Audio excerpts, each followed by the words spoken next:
Hey, welcome to Casual Point of View. I'm Ethereal Veil. So today we'll be talking about the Apple Vision Pro. It's spatial computer. Really, it's just an AR unit. It's like renaming a shoe into a sandal sandwich. It's weird. You don't change the name, but it's Apple, so that's what they do. In any case, coming from my point of view, I am a PC and Mac user. I use Mac for when I'm out and about and mobile, really. When anywhere not at home. When I'm at home, I just use the PC. So that's where I'm coming from. I'm not really aggressive about either or. I just appreciate what they're good at. In any case, Apple has augmented reality, of which seems to try to eliminate many of its own products.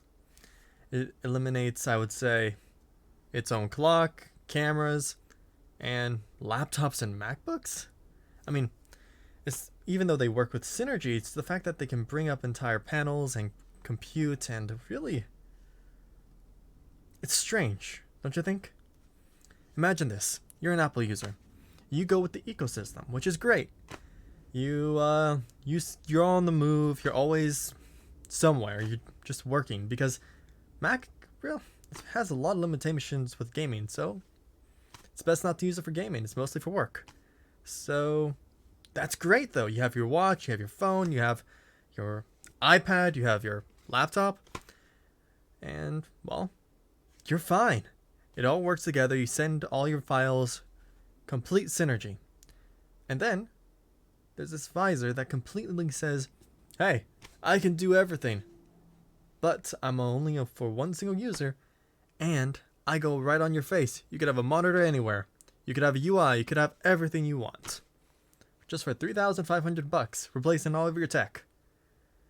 Now, I get that it's useful in its own right. The people that I would imagine using this thing would be probably some rich guy in a business class airplane, or maybe his own private jet, where he says, you know what, I don't want to be sitting here in this plane which I paid for. You know what? Fuck this. I am going to go in the woods and just slip on a visor and just pretend he's meditating or what have you. It's like the whole feng shui type of thing. Speaking of which, that is what it's really good at. People who are minimalists. People who don't want to see computers everywhere. I mean, just imagine some really, really bougie guy who's eating avocado and toast, drinking, like, I don't know, acai smoothies or acai bowls, and then he's just thinking how he hates monitors. And then he slips on a monitor on his face, and he just has, like, all his work just set up, and he can leave anytime he wants. That's the type of person I imagine using this thing.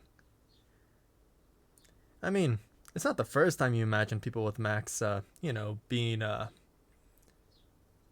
people who care about that type of thing. I just, I'm a Mac user, so I just throw myself under the bus.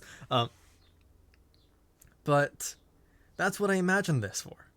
It's not the people who want to play video games. It's, even though it probably would be amazing with that hand tracking, but it's Mac. It'd have to, I don't know, have some really compelling reason why people would want to go to that platform. As a consumer, just, they don't have the infrastructure that it seems that they would need. Unless if they're going to headway through it and just like be the really changing force and just like really get all the best programs and stuff into there. I don't imagine anything really changing, because just imagine, you can have 3D maps, you can see 3D files. When do you ever get 3D files? Who gets those? What type of people would get those in their hands? And often, maps just don't really pop up like that. Or it's not just maps, but I guess it could be rigging or any type of, I guess, video game makers, but that would be weird. But it would make sense from Mac to support video game makers for 3D models in order to make video games. So it seems kind of like a circle. It would work out. It does seem like it would work out, but It's just very, very strange, and the infrastructure, it makes me feel very iffy, which is completely reasonable. But beyond that, that's all I can think about.